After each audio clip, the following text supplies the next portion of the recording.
All right, welcome back to So You Want to Lead a Party? We did this one a little bit differently. Normally, we only talk about two.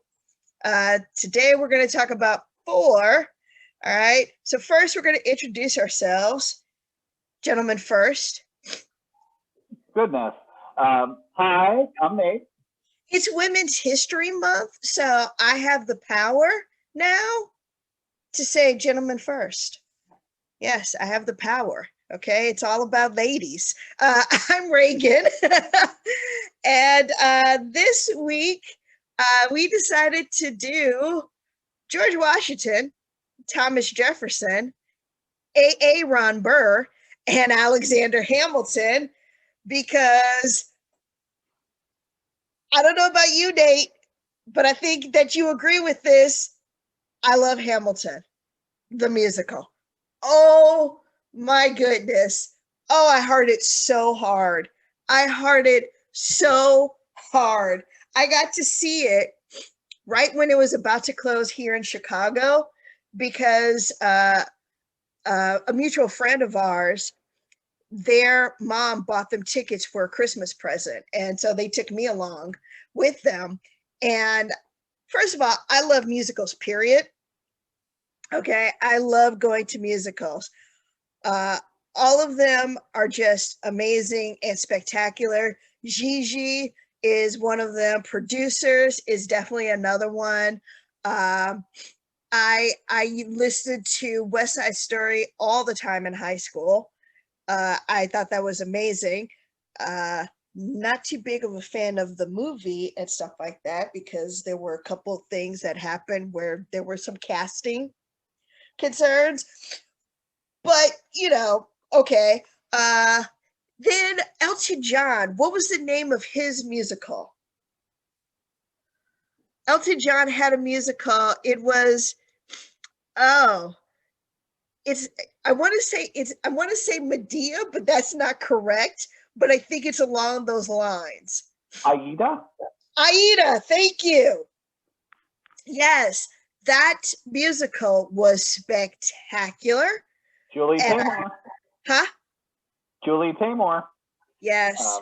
She was she also did The Lion King and Across the Universe and etc. And Yes. Spider-Man Turn Off the Dark. Oh, man, I love musicals. And Hamilton, I just remember sitting in that theater watching that performance. Now, theater, you get cramped into this, seat and everything like that, and it's miserable. But just watching these actors just perform and just my favorite song from the musical is Wait For It. Me too. That's mine too. Yeah. I got Oh, to see Wayne Brady as Aaron Burr. He killed it. He yeah. wasn't. I prefer, me personally. I prefer Leslie Odom. Oh yeah. Oh Um, yeah. Leslie Odom. just like Oh my gosh. Yes. Yes. But breaks my heart every time. yes, I love that song. My dad, he also saw it live here in Chicago, and his favorite is Jefferson. No, Washington by Your Side. Oh sure. That's his favorite. Uh, and then I was so happy when they brought it to Disney, so that other people could see it. Theater is an experience that everybody should have. Remember It going to shows, everybody? Yeah, but even before all of this took place in the last now year, theater was kind of cost prohibitive, and so I just think that there needs. I know that there were like raffles and stuff like that, and some schools were able to make arrangements. I get that, and I love that. Um, I just think that there should be more opportunities for more people to be able to go see something like this because um, it yeah, I you know me, I'm not usually speechless, but just remembering that I'm a little speechless. Also, while Sacha Baron Cohen is an awesome actor, I do not understand how Borat beat Hamilton. I don't understand that, but I also understand it is not for me to always understand everything. So I'm just going to leave it here where I'm going to say Sacha Baron Cohen, awesome. I liked him in the Chicago 7. I think that was the name of the movie. Yes. And also, I like Hamilton. So I'm just going to leave it at that. So anyway, we've got 4 characters. So we've got to get started because we've got a lot to show you. So first, of course, I'm going to do our little introduction. I love this little dragon, and I'm going to figure out a better way to do this dragon. And now, of course, the dragon isn't working. But anyway, so you want to lead a party, American Revolution style. Yes, we are going to town on this one. All right, so how do we want to do this? Do we want to do the presidents first, or do we want to do the other guys first? Or do we want to go back and forth? We're gonna do back. Let's do back and forth. Let's compromise. Okay. All right. So you want to start with? Let's start with the very first president. All right. Sounds good. Yeah. Could you please allow me to share my screen? Okay. So this is what happened. I had to re-update my Zoom, and so everything is not where it's supposed to be. And so, yeah, I apologize. You can go now. Women's History Month.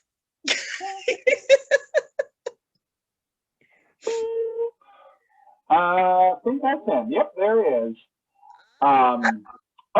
Okay. Here is Washington.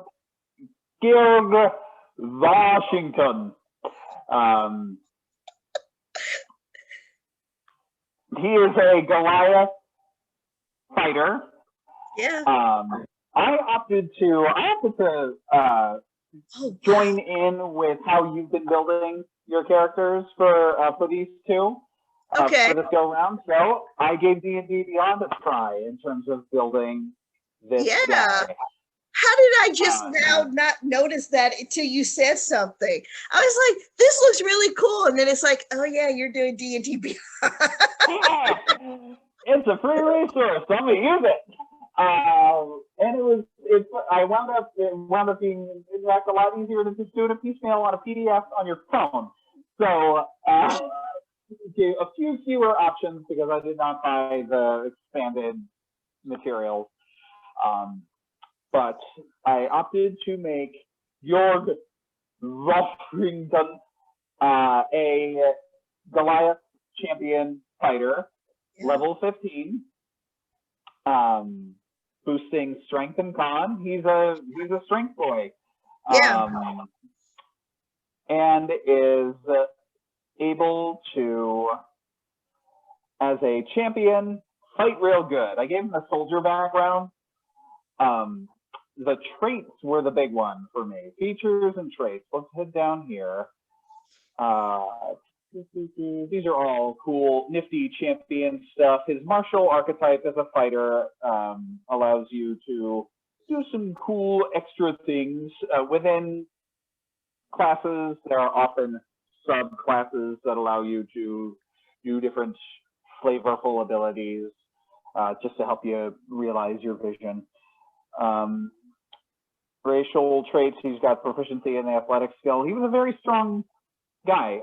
Something he and his friend, I remember reading that something that he and his friends would used to do as a contest of strength was a sort of kind of like a shot put where they would spin around, take a big piece of iron and spin around and around and around, and then see if they could hurl it across a river, and reportedly he did. Oh wow. He Okay. reportedly was quite excellent at that. So I decided to make him a strong boy. Yeah. Where is he? Military rank. I decided to make his face deist because he was a deist. He did love to read the Bible, as we may remember for the show, but he was also like not a super not a super big believer. Let me find. He can attack 3 times. He can re-roll a saving throw that he fails. Skills wise, I decided to give him proficiency in athletics, history, intimidation, perception. It's pretty important. It's one of the most rolled skills in the game. Survival, because he was a cartographer. Or a surveyor. He also served in the French and Indian War, and that was interesting. I'm sorry to interrupt you. I apologize for that. Women's History Month. With the French Indian War, I guess, okay, maybe I'm forgetting stuff from history class and everything like that. I didn't realize that was a part of the 7 Years' War. That basically it was the very first World War where the British, the Spanish, the French, Prussia, I think even Switzerland was in this fight that just took over everywhere. And here's the other thing that I never got clear. It kind of sounded like, from what I was reading, that an incident with George Washington and his people might have actually started the French Indian War here. It sounded like they got this message, oh yeah, the French are building this huge fort with 1,000 people. They get to the fort, it turns out it's actually 50 people, and the French and their allies, and then the British, because George Washington was a British citizen, and their allies, it sounded like that Washington's people just massacred the French. Is that okay? By you making that face, I guess I did. I think yes. Okay. Yeah, that was interesting because it also, I guess the whole thing is, no matter what happened, I think that escalation would have happened no matter what, because the English and the French were already fighting. What else is new? That just seems to have been their state.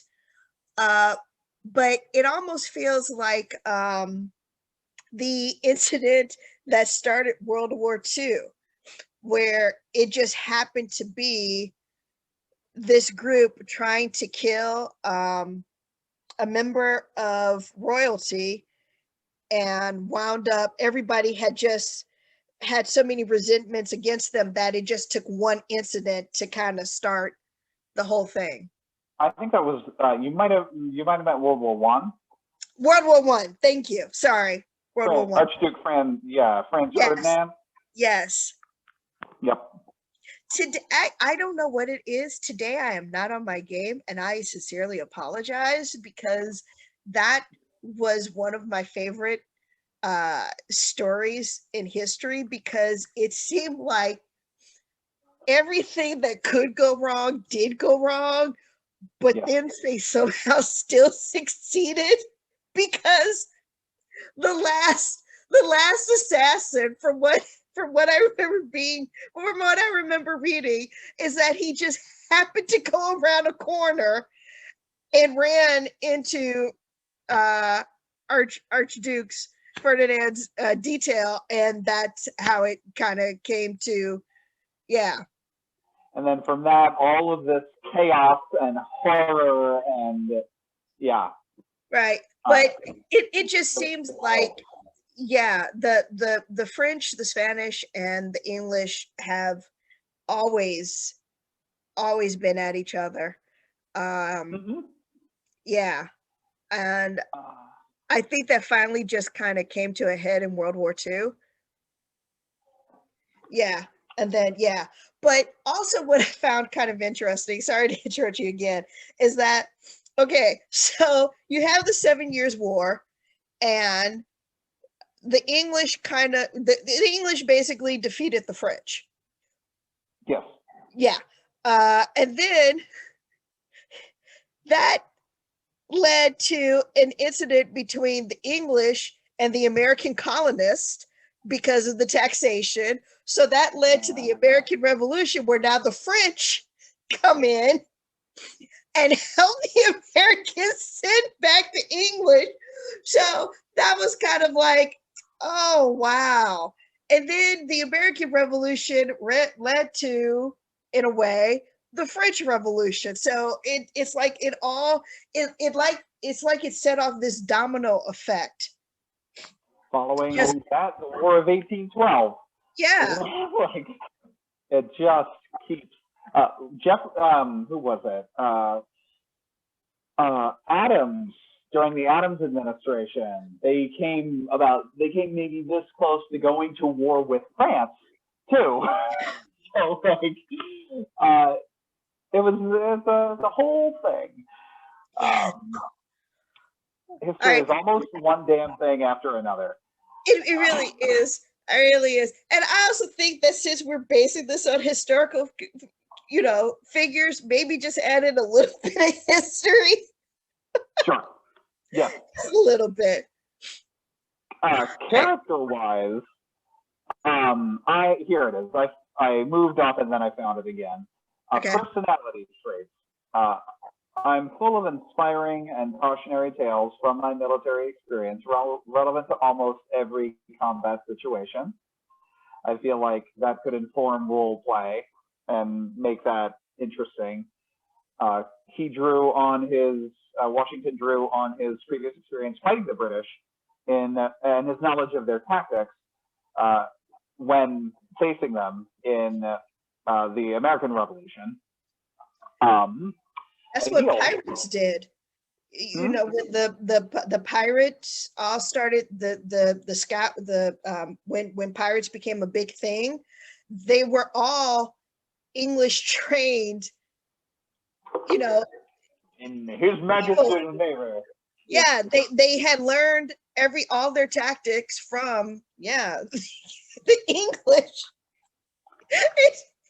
I'm sorry.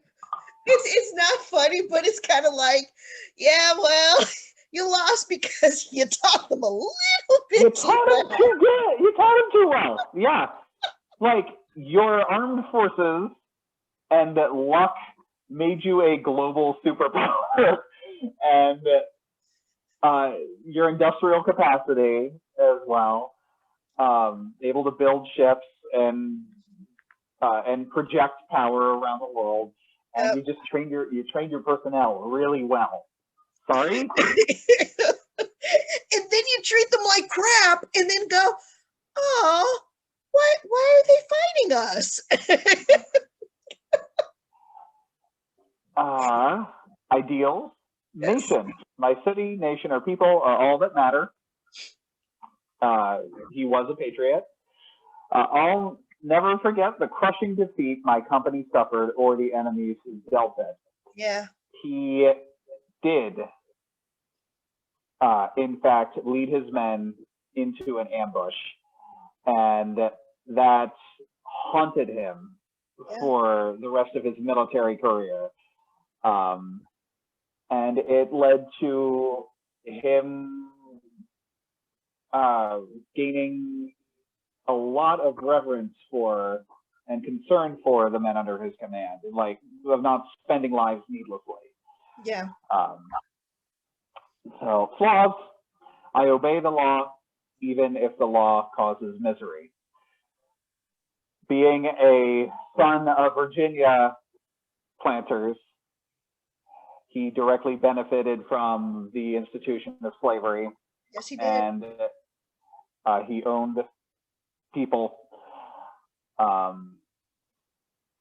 There's no way to hide it. No. Like, nor should we hide it. No, We should talk about it. he didn't. It was either him or Jefferson that also allowed for expansion into more states with slavery, and yeah. Jefferson in particular with the Louisiana Purchase. Yeah. So yeah, we all know. I think all of the people that we're doing today, all of them own slaves. Yeah. Yeah. So we're yeah, that is a definite thing. This is an acknowledgement, I guess. Other stuff, I didn't go super fancy with him. Very, a general. He's got a military rank, and in the party, he would be essentially the frontline attacker. He can. He's got a decent armor class of 20. He's got chainmail armor and a shield. He's got a long sword. He's got, being the champion archetype, he can take 2 different fighting styles. Most fighters usually have 1. I gave him dueling, which helps you deal extra damage, and defense, which helps you defend your allies. And actually, no, that's the protection fighting style. Defense lets you up your armor class. And so that is an unpretentious build. Yeah. For a fella who resisted power and in fact stepped away from it, which is pretty remarkable.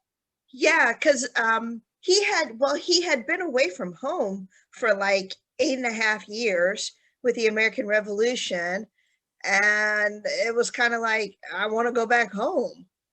And my understanding also is that he was a bit reluctant to kind of step in the role of leader during the convention, but he was voted in. And then when they were trying to vote for their first president, something else that I read is that he really did not want there to be a 2-party system.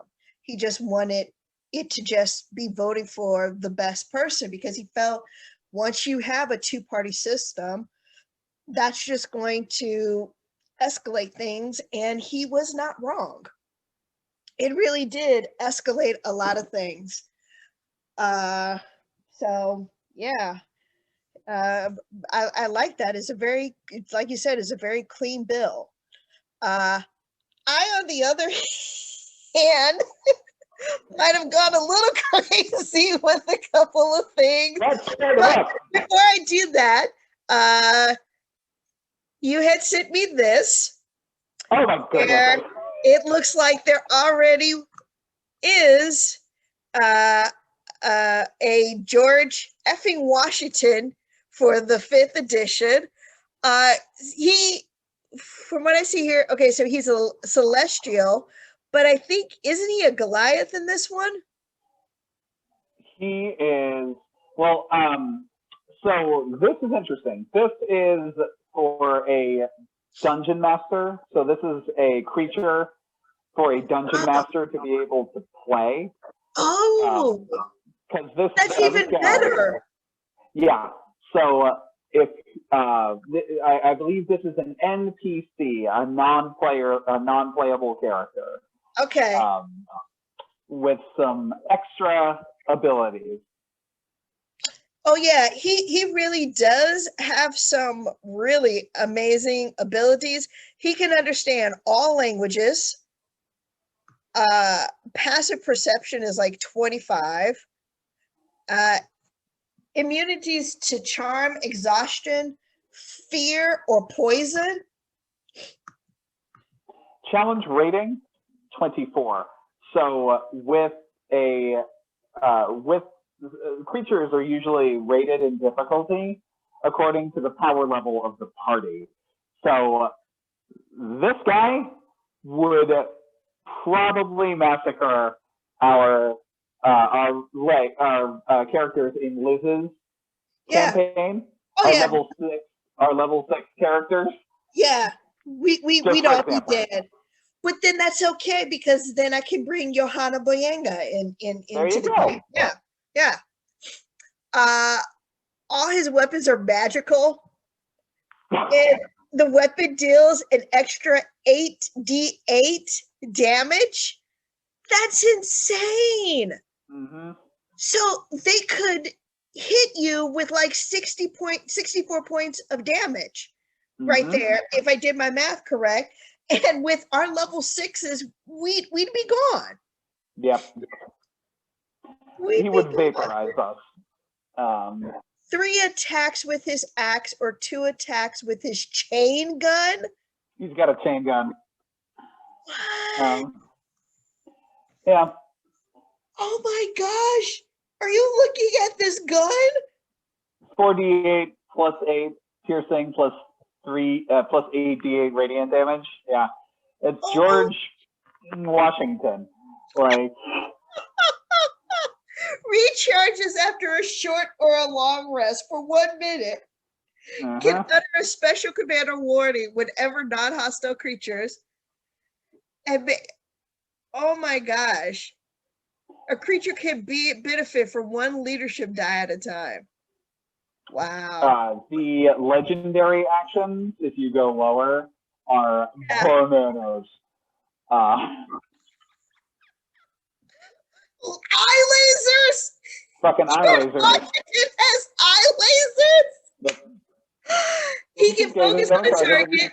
If a target is a creature, it must succeed on a DC 23 dexterity saving throw or take 45 10d8 force damage.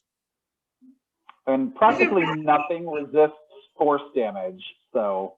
Right, but if it reduces the creature to 0 hit points, their body is just gone. It smells a bit like apple pie. DM Dave, or whomever created this, I would like to personally thank this creator. Oh my gosh. Because this is bonkers, and I love it. 7 years. Dude, oh my gosh, that is awesome. Good stuff. Oh, that is awesome. And you smell like apple pie. I love that. Okay, so I'm going to first do Aaron Burr. Aaron. Aaron. Yeah. Anyway, I made him a Kinku. Now, the reason why I made him a Kenku, is that Kenkus are a species that has been, basically they've been cursed because they did something. And so, as we all know, Aaron Burr, he was very jealous of Alexander Hamilton. And I think part of the reason why he started making some really interesting choices after his wife Theodosia died was because Theodosia, from what I read, was basically his North Star. She was the person who was a patriot, even though she was married to an Englishman. She was the one who helped Washington and Burr and Hamilton. She even let them use her home. She was highly educated. And so she was kind of the one just telling him, don't do this, go this way, go this way. She was kind of a guiding force for him.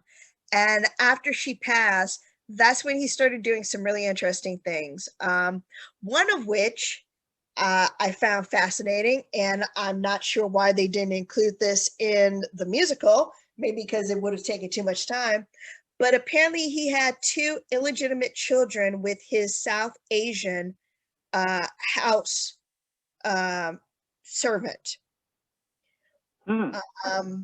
that he never really acknowledged. And then he had a marriage to a woman who was not, from what I read, the nicest of people. But he did have his daughter, who was also named Theodosia, and she loved him and he loved her. So he did also, again, have somebody in his life. I made him a level 4 blood hunter because in the last 4 years of Alexander Hamilton's life, he just wanted to destroy Alexander Hamilton. He felt that Hamilton cost him the presidency, which he kind of did, because Hamilton was like, no, I'm not going to support you because you don't stand for anything. I'm going to support the guy who hates my guts because at least he stands for something. At least he has a focus and a view. So the two of them just kept trying to, one up each other. And then I also made him a level 9 wizard because he is an intelligent person. He went to Princeton to study theology. He became an attorney. So there are some good points in him. So he's not all a bad guy. So what I did focus in on him was his intelligence and his dexterity. Dexterity because his class is blood hunter, so you do have to push that. And also because he is a wizard, you have to push the intelligence. I made him a total of level 13 because, again, I'm looking at when he was in the government and all that other stuff. So he was our country's second or third vice president. Adams was the first. Right. And then Jefferson, I think, was the second. Jefferson was the second. Okay, Burr was so the third. Burr was the third. Yeah. Burr was the third vice president. That was at a time when if you didn't win the presidency, the guy who came in second place becomes your vice president, which I'm not so sure. Interesting. Right. I'm not so sure that's not actually a bad idea. I do wonder what it would have been like with a Trump presidency and a Hillary Clinton vice presidency. Because theoretically, she would be in charge of the Senate. Yeah. Or she would at least sit in the Senate as the vice president. And for pretty much all of those 4 years, Republicans controlled the Senate. Right. So, yeah, I mean, that would have been interesting. Yeah, that would have been very interesting. You see here that he does have some things that are in his favor. His armor class isn't the greatest because I didn't put him in a lot of heavy armament or anything like that. So what I focused in on more so were his spells. As you can see, he's got quite a few. So when I worked with his spells, I kind of thought of his spells countering Hamilton's spells. So I did my characters differently here because they were kind of battling with each other. So that's how I kind of built these two characters as battling each other. So if you're paying attention, Nate has the presidents, I got the other guys. So Mage Hand is always going to be a definite one. Mind Sliver. I'm going to move our heads here. Hold on, move our heads. You drive a disorienting spike of psychic energy into the mind of one creature who you can see. They have to succeed on an intelligence saving throw or take 1d6 psychic damage and subtract 1d4 from the next saving throw it makes before the end of your next turn. So as your levels go up, the damage does increase, which is always fun with some of these spells, especially as you go up in levels. So I'll move our heads back again. Let's see here. So yeah, I chose some really interesting stuff that I had not necessarily done ever before. Arms of Hadar, you invoke the power of Hadar, the dark hunger. Tendrils of dark energy erupt from you and batter all creatures within 10 feet of you. So they have to make a strength saving throw. And even if they fail, they still take damage. And can't take reactions until the next turn. If they have this, well, no, I just said that wrong. Even if they fail, they take half. I mean, even if they succeed, they take half of the damage. Sorry. I'm not sure what's happening here. I'm a little bit off my game, so I apologize there. I did give him invisibility, magic missile, clairvoyance, so he can kind of see what's coming at him, counter spell. So again, I built him up to kind of be that character that could go toe to toe with our next guy. Banishment. You send one creature that you can see to another plane of existence. So it's like, and you're gone. But it's just so that you have enough time to be able to deal with any other creatures that might be there, or to kind of get past them. But you'll also notice that they're a good number with the 17 for your saving throws for that one. So that kind of puts you in a, you might make it, you might not make it, for the people he's going up against. And this one, Phantasmal Killer. You tap into the nightmares of a creature you can see within range and create an illusionary manifestation of its deepest fears, visible only to that creature. So you basically make them very frightened. You take their worst fear and just throw it back at them. And what also makes it interesting is that nothing else around them sees this. So their allies are just like, what are you running away from, you crazy person? What just happened there? So yeah. Oh, telekinesis. He can move things with his mind. I thought that would be very cool. I thought that would be a lot of fun for this one. Sweet. So that's my AA, Ron.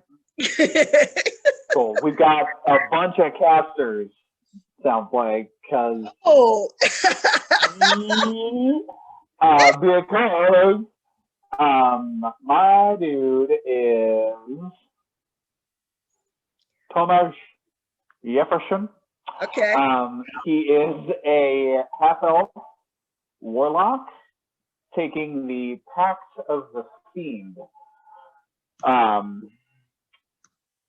Jefferson was very intelligent, and I was only to learn later extremely crafty when it came to political maneuvering. Yeah. I read a biography of him, American Lion, in high school, or American Sphinx. It wasn't American Lion, it was American Sphinx. And then I watched and listened to the musical. I read the Ron Chernow Hamilton. I read the David McCulloch John Adams. Jefferson figures prominently in all of those.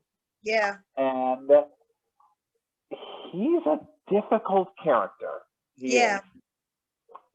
Because I know I say that a lot, but him in particular, he was an agrarian, aristocratic, radical that nonetheless fought very hard to preserve the peculiar institution, to preserve slavery throughout his life, because he benefited from it, right? And he wanted to expand it. Yeah. He did say reputedly I weep for my country when I consider that God is just. So he reportedly knew that slavery was terrible. The people apparently close to him knew that he felt conflicted about it, but nonetheless could not bring himself to use what power he had as the vice president, as the president, as blah, blah, blah, to like fight for the abolition of an evil institution. Making it, that's a judgment call, and I'm making it, but I'm saying slavery was evil. Slavery was evil. Hear me. His trip to France also probably had something to do with that, because Sure. Slavery wasn't legal in France at that time. No. And so, but he also brought his slaves with him, and that created some issues there. And also his relationship with Sally, which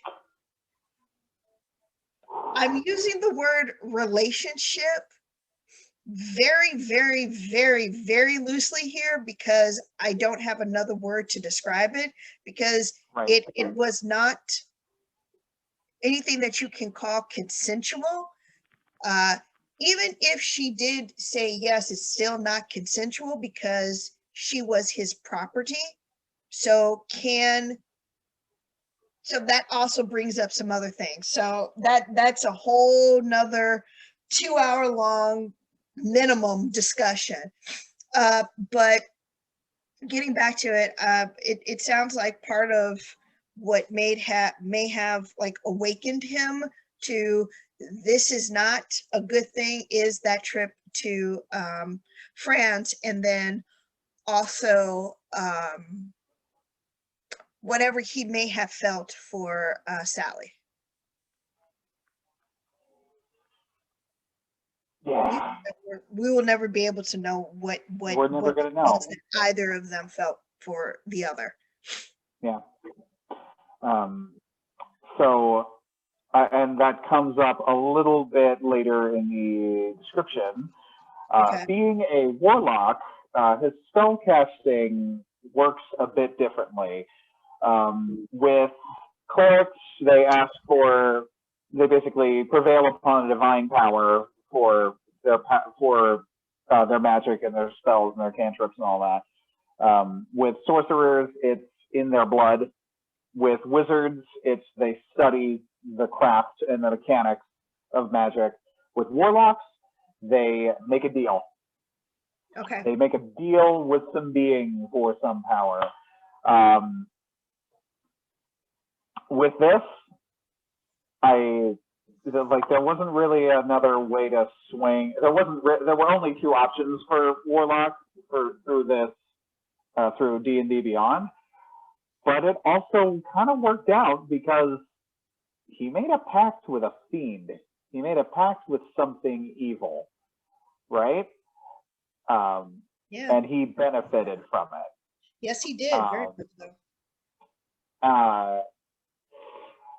That is not to minimize the suffering of any of the people, of course, who like this is a very quite an imperfect, incredibly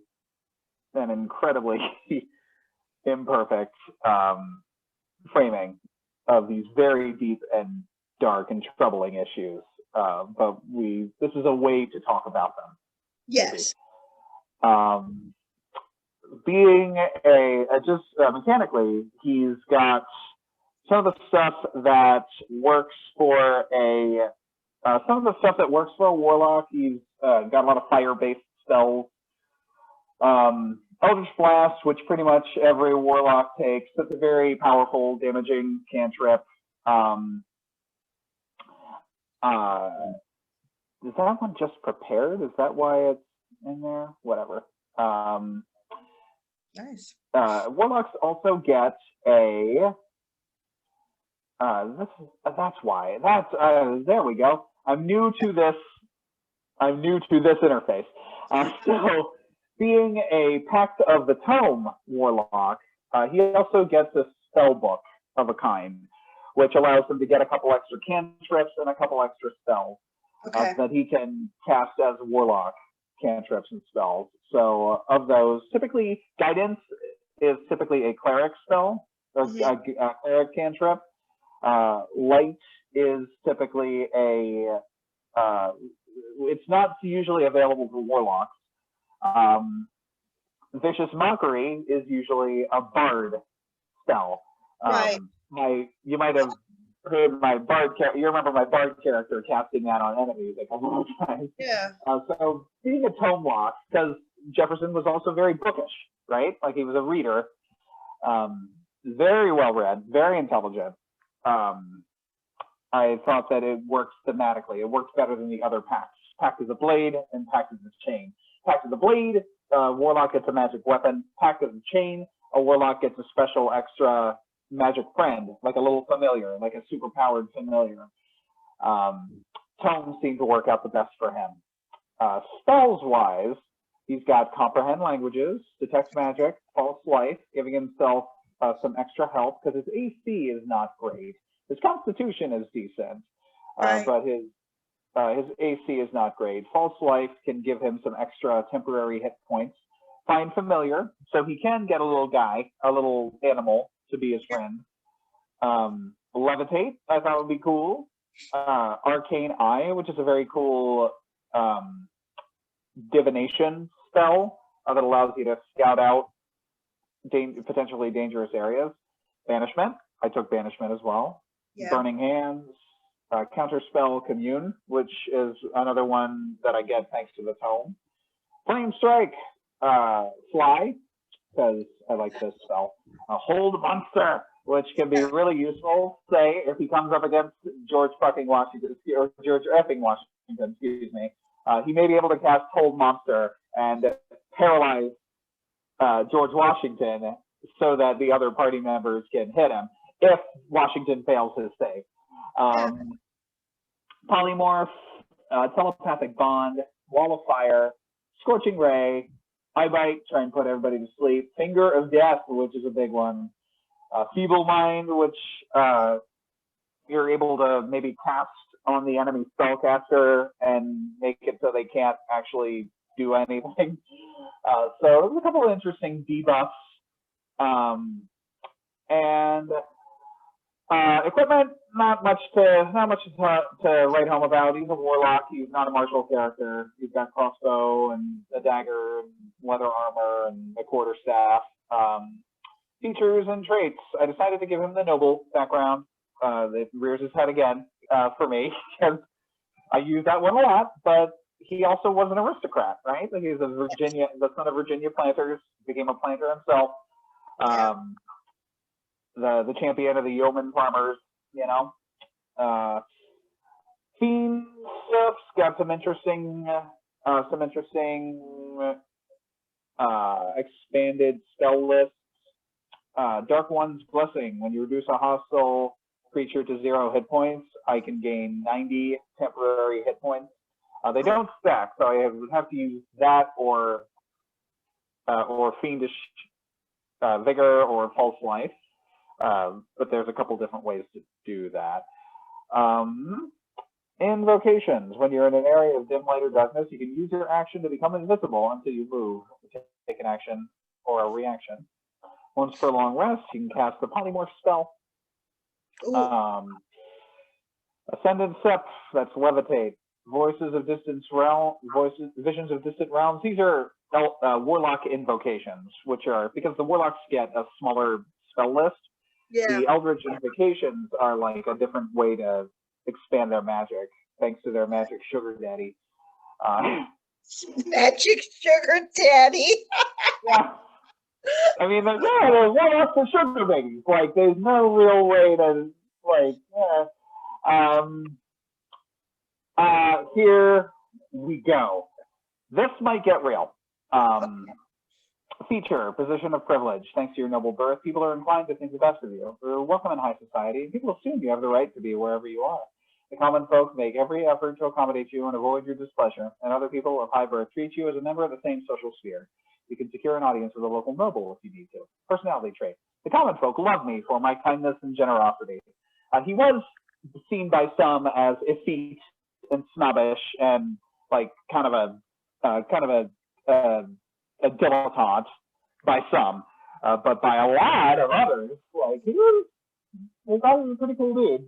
Ideals: independence. I must prove that I can handle myself without the coddling of my family. Bonds. I am in love with the heir of a family that my family despises. Yeah. Yeah. Not, I mean, maybe it was love, maybe it wasn't. I'm inclined to think it probably wasn't. Right. And I mean, that's the thing. We don't know what that was. Don't know. Right. We don't know.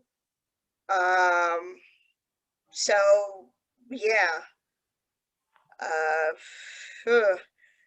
This is now the time when we need a time machine so that we can go back and be like, okay, so what did you feel? What were you thinking? Like yeah. Well, for her or for him? For him. Oh, for him? Okay. Yeah, like, dude, this is so, like, you know this is terrible. Yeah. You know it. Stop. I just want to, in certain shows, I want to slap the shit out of Thomas. Yeah. David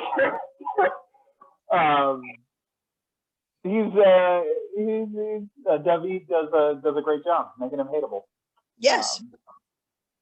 Yes. In some show or other.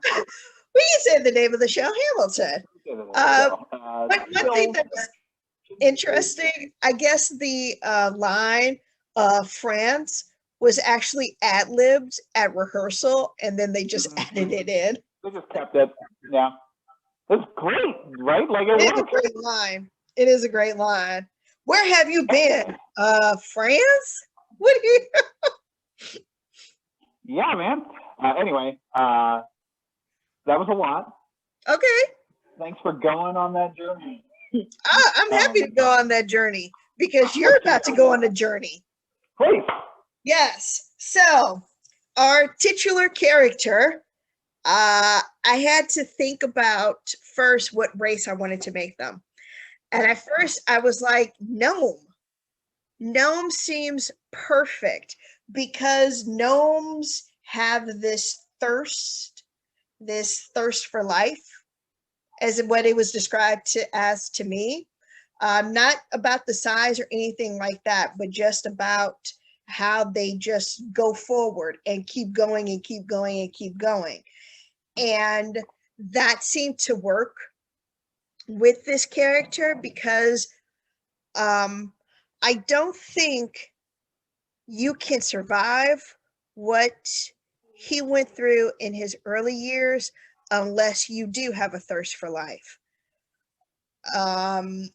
He and his mother both becoming ill and him surviving and her not. Also, when the storm hit the islands, it's again where you met with somebody who survived something that you would think would have killed them. It's almost like, the universe was saying, we're going to hit you with everything that we got. And if you survive, you're going to do some amazing things. If you don't, you're just another, story in a long line of stories kind of thing. But with what I was doing with class, gnome did not work. So I had to give up on gnome. Okay. All right. So this is what I did eventually do. Let us get rid of Aaron. And Alexander Hamilton is a dragon-born barbarian bard wizard. Oh, shit. Oh,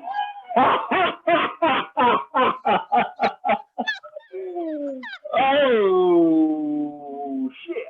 Okay. Okay, so let me explain how my thinking went here. Okay, buckle up, Buttercup, because here it comes. Highly intelligent person. Okay, highly intelligent. In fact, he pretty much wrote the Federalist Papers, which are still used today to interpret the Constitution. It is something that today kind of gives us a insight into the mindset of the founding fathers, which makes a document that still to this day is misquoted, misunderstood, misrepresented. The Constitution is so many misses. I think it is actually a woman this month. Guard, because he apparently, from what I read, the ladies did like him. He was very much a tomcat. So the ladies kind of liked him. So he obviously had charisma. The barbarian part was the whole just fighting. And I'm not talking about just as a soldier or as a fighter. I'm talking about with everything in his life. He just kept fighting. If it wasn't military, it was with another person. If it wasn't with another person, it was with something inside of him.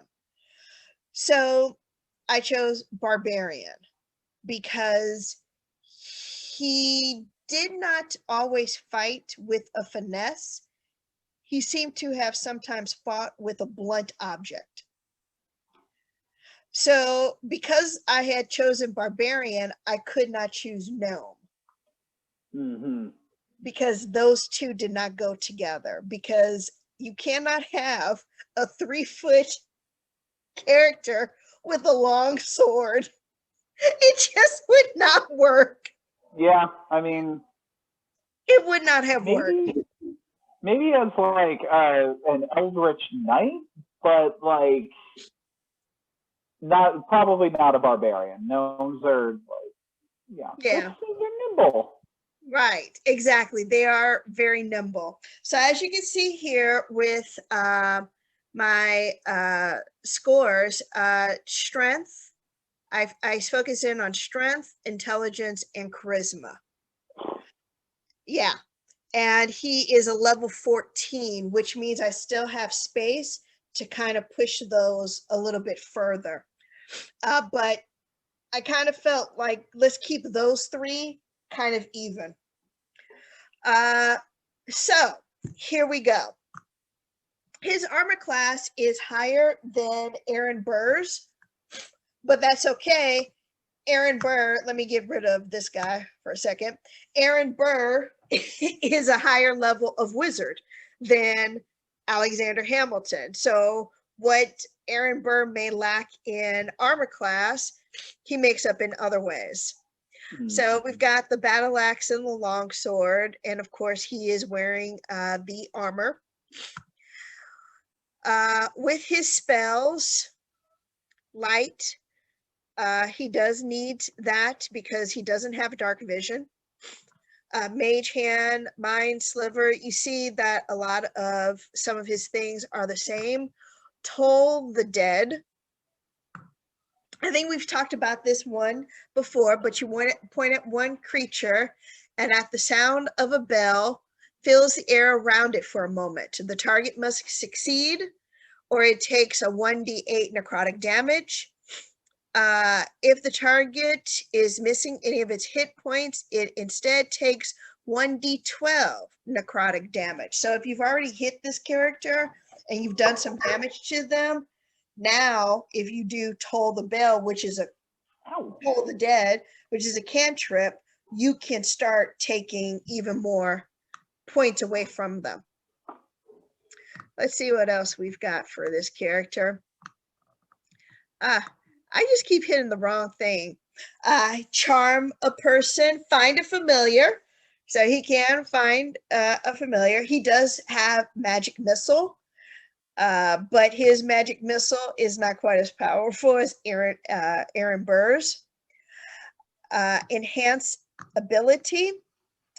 You could touch a creature and bestow upon it a magical enhancement. So endurance, strength, grace, cunning, wisdom. You can help another character. Now, again, Hamilton, from what I've read, was not always the greatest of people, but it did sound also like he did try to look out for his people, his family, and things like that. So I thought maybe that would work with this character. In this particular story, he is the hero, so gave him heroism, so he can imbue bravery into another creature. Misty Step is basically teleportation. I think I gave Aaron Burr a different type of force that could kind of counteract or go or has as much devastation as phantasmal force. And I don't think I mean devastation right here.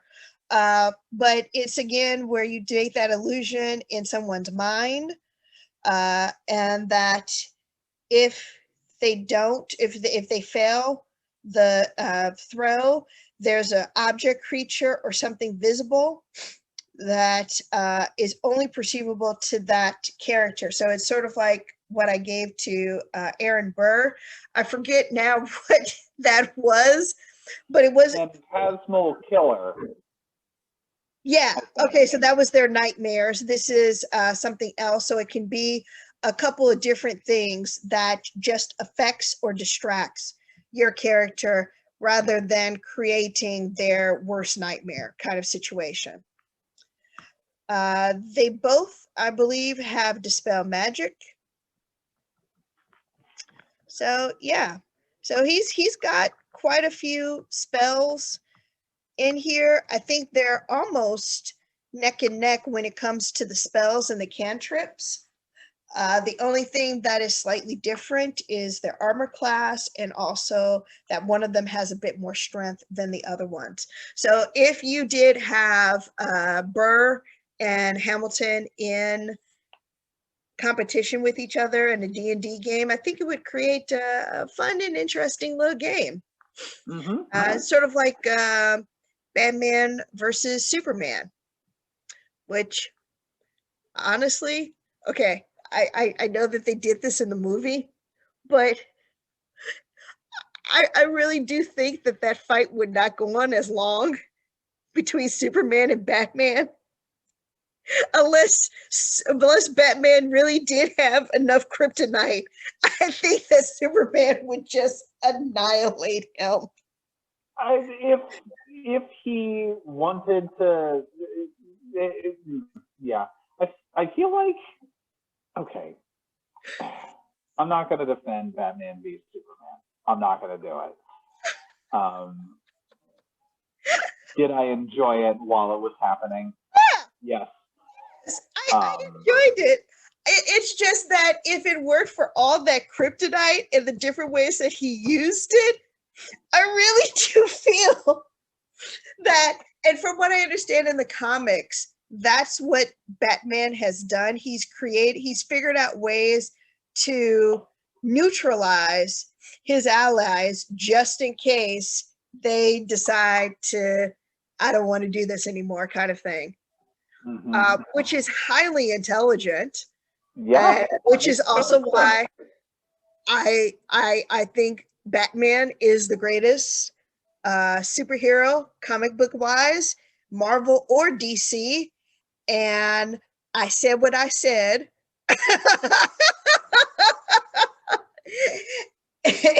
And I will not change my mind about that. I will listen to people that say differently if they have someone else that is their favorite superhero. But I think that just the intelligence and the wisdom is why I think Batman is the greatest one. Who wins depends who's writing. Yeah, that is true. Depends on the creator of Yes. that particular story, right? Yes. Who wins in Superman versus the Hulk? Is it a Hulk writer or a Superman writer, right? Right. Like, Yeah, definitely.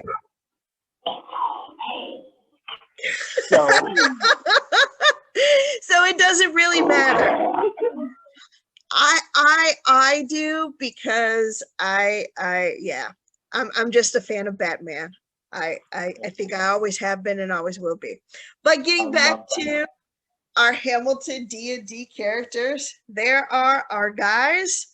No gals this time. But you know what? It is just the second day. It is just the second day of the entire month.